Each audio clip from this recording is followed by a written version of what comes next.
नया टॉपिक शुरू करते हैं जिसका नाम है इंटरनेशनल कैमल फेस्टिवल।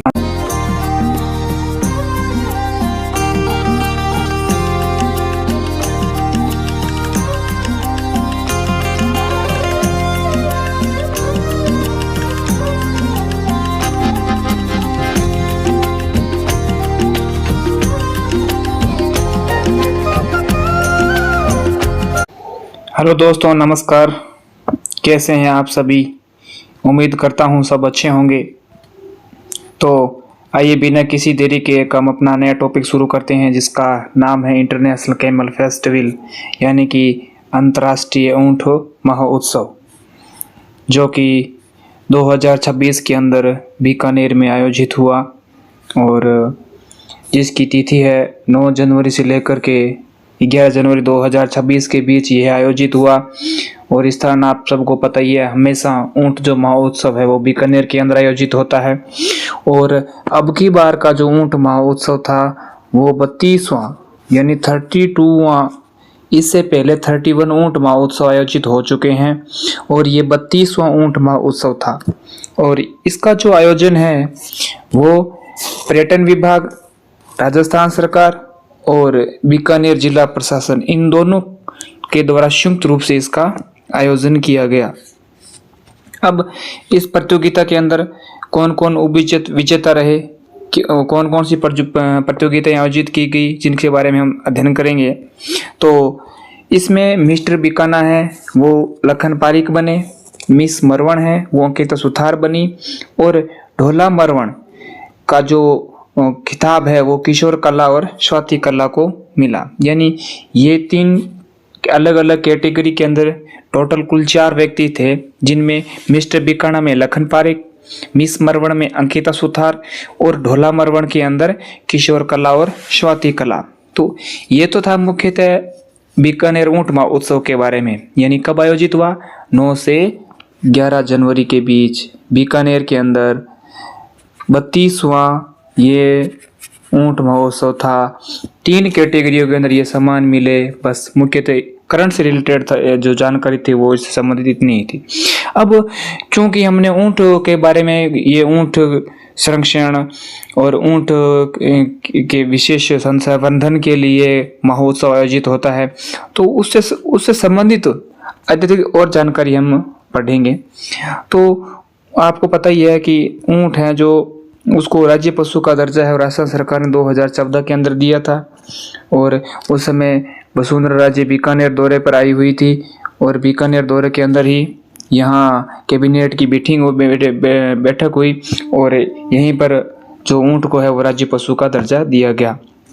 और इसके संरक्षण कानून रोकथाम के लिए जो राजस्थान ऊंट अधिनियम 2015 है वो लाया गया। और जो राजस्थान में जो सर्वाधिक ऊंट है वो जैसलमेर जिले में मिलते हैं और जबकि न्यूनतम है वो प्रतापगढ़ के अंदर है। ऊंट न्यूनतम प्रतापगढ़ के अंदर है और सर्वाधिक है वो जैसलमेर जिले के अंदर है। अब हम देखते हैं मुख्यमंत्री ऊंट संरक्षण योजना थी। क्या योजना थी इसके बारे में भी पढ़ते हैं।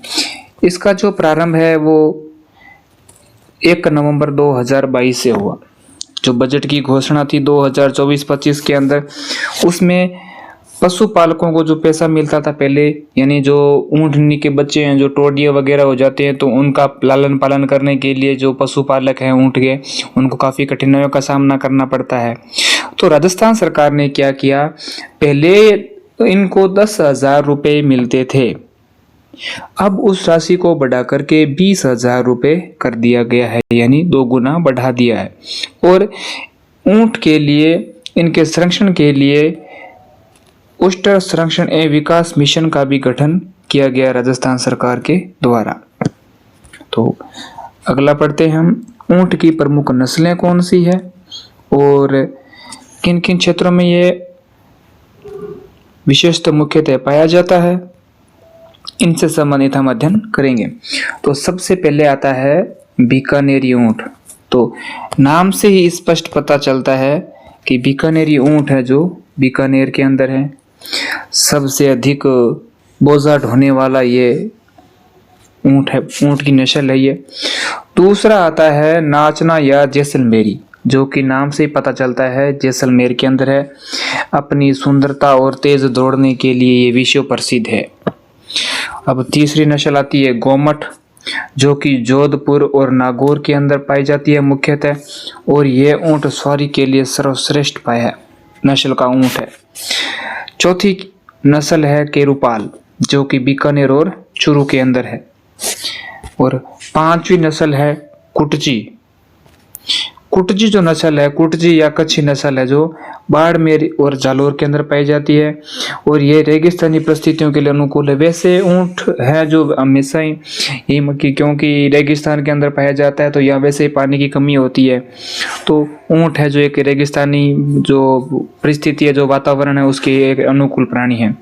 और इसके अलावा हम ऊंट की अन्य प्रमुख नस्लों के बारे में पढ़ते हैं, जिनमें सिंधी, मेवाड़ी, अलवरी, मारवाड़ी, मालवी, जालोरी, गुरहा और जोधपुरी, ये मुख्यतः ऊंट की अन्य नस्लें हैं। तो एग्जामिनर क्या करता है, कभी कभार जैसे बीच में गाय की नस्ल दे देता है, कहीं भेड़ की नस्ल दे देता है, कहीं बकरी की नस्ल दे देता है, उनमें 2-4 नाम जैसे अलवरी, मारवाड़ी, मालवी, कुटची या कच्छी, केरूपाल, गोमट, नाचना। चलो नाचना, बीकानेरी, ये तो आपको पता ही है ऊँट की नस्लें होती हैं। इनमें से कुछ और मैंने प्रमुख नस्लों का भी इसके अंदर ऐड किया है, जो कि विभिन्न परीक्षाओं के अंदर पूछी गई है।